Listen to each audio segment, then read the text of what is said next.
Okay, welcome back and greetings. So in this video, it's going to be a nice short video talking about a topic called variable name scope.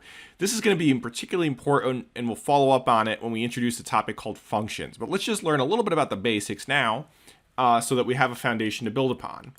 To introduce this topic, it's important to first remember something that we learned about previously, and that is a code block. What is a code block? All right. Well, a code block in C is defined by open and curly brackets. Okay. Code block is defined by open and curly brackets. So if I have open brackets here, and then somewhere later on, I have to close that block. Okay. Everything in between here, right? Everything in between represents a code block, right? It's encapsulated inside those open and curly brackets. Now, the convention is that inside of a code block, we indent. Okay, that we indent. Now, the compiler doesn't care about indentation. It's going to ignore it when it creates our program's executable.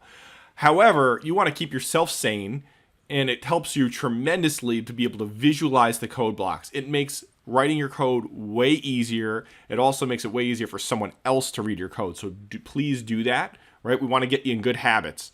Okay, we want to get you in good habits early, and then it'll be something that'll stick with you later on. So I can have a code block inside of another code block. Okay, a code block inside of another code block. Okay, and I can have it's effectively as a hierarchy, right? Every time I go deeper into the one,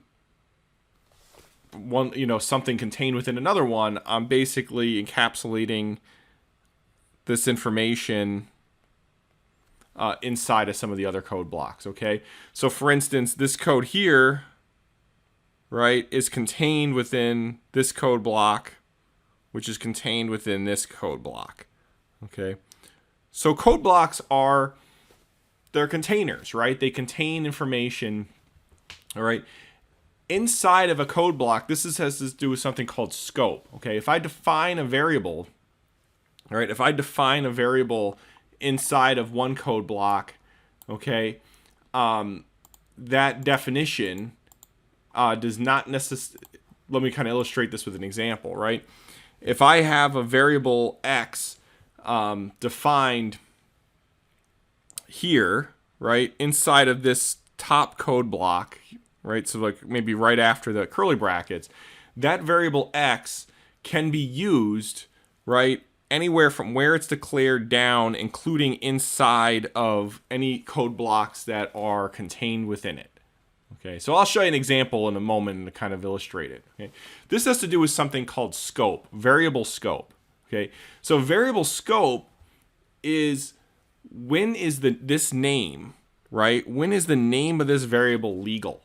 Okay, where could it be used? And so let me illustrate this. I think this best sinks in by looking at a real example. So let's go ahead and let's code up a little something here. Okay, let's code up a little something. And I'm going to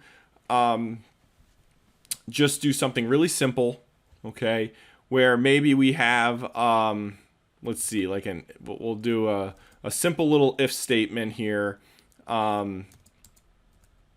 We'll make this always true, right? So we're gonna this way we'll make sure that we can test it, okay.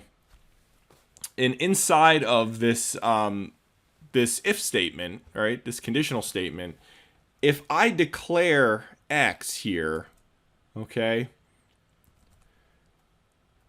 this x is the scope of that x, where that variable x is legal, is from the line that it's declared down to the end of its code block.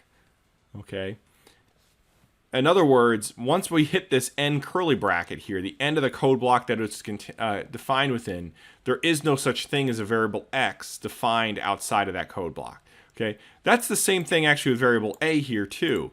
I declare it here on line 6. It is legal. The name, right, the scope, the variable name scope is valid from the line it's declared all the way to the end of its code block, which is down here on line 14.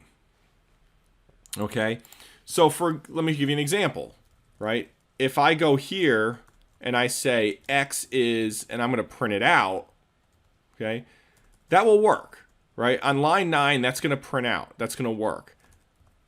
However, there's going to be a problem if I try to print out X here on line 11.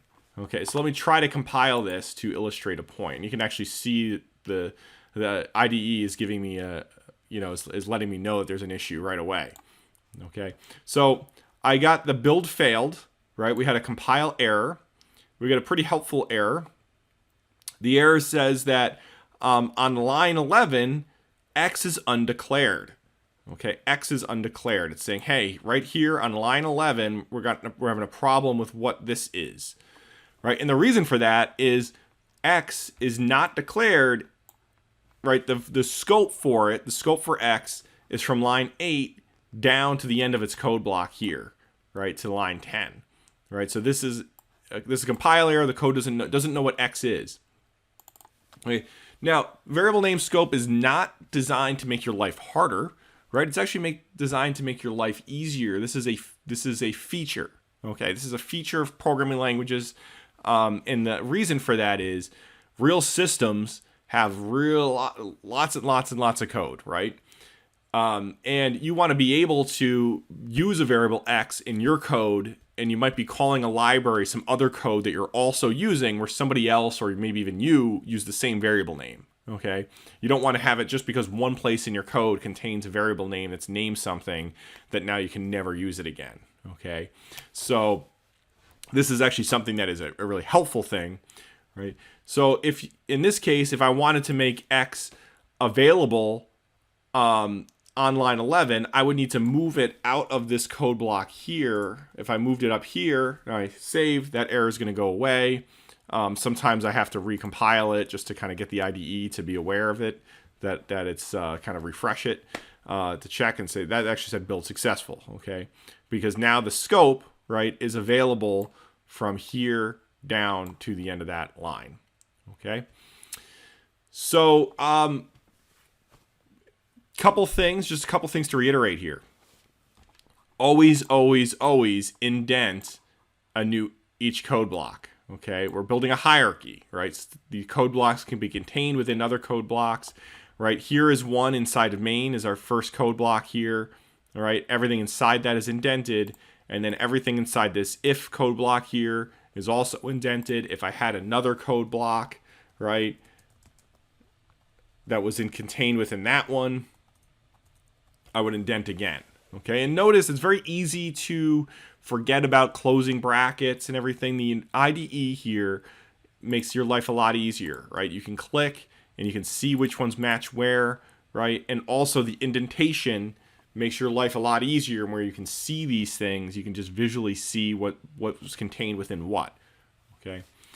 All right. So one little tricky thing to kind of remember associated with this is just keep in mind if you had a situation, like say we were trying to sum up all the numbers from 1 to 10, right? We want to do the summation of I from 1 to 10.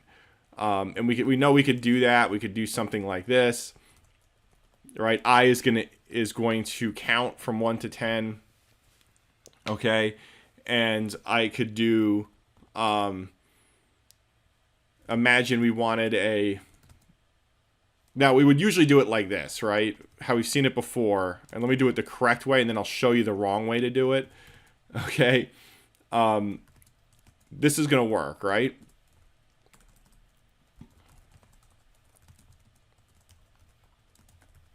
Okay, I'm summing up all the numbers from 1 to 10. Okay, I'm going to go ahead and just run this, compile and run. Okay, 55, right? The variable name here, sum, the scope from line 6 down to the end curly bracket of its code block. Okay, this would not work for a couple reasons. If I move this down here, same problem as before. Okay, this sum is now outside of the scope. Okay, the scope of sum now is just from here to here, right, to the end of that code block, from where it's declared to the end of the code block. That's going to give a similar problem as before. Okay, well, imagine if I said, well, I'm going to pull this line up here now so that it just prints it'll print 10 times every time through the loop. That won't give a compile error, okay, but it will do something that it looks a little strange. Let me run it and show it to you, and then you can kind of see for yourself. Okay, notice that it runs, but it doesn't do what you would expect it to necessarily do. Okay, sum is reset to 0 at every iteration. Okay, we're resetting it to 0 every time we run through. Okay, so notice that the end iteration sum is not 55, it's 10 because it's 0 plus 10. Okay, so that's another possible common mistake and common error people can make. Okay, I'm going to stop the video here. Right, I just wanted to hit that main point. Scope is important topic, very important. As we write larger programs, which we're going to be heading to, it takes some time to get there. This becomes more and more important over time. Okay, and will be a point that we will come back to and build upon this when appropriate when we introduce a topic called functions a little bit later on. Okay, so we'll stop there, and then feel free to let me know if you have any questions.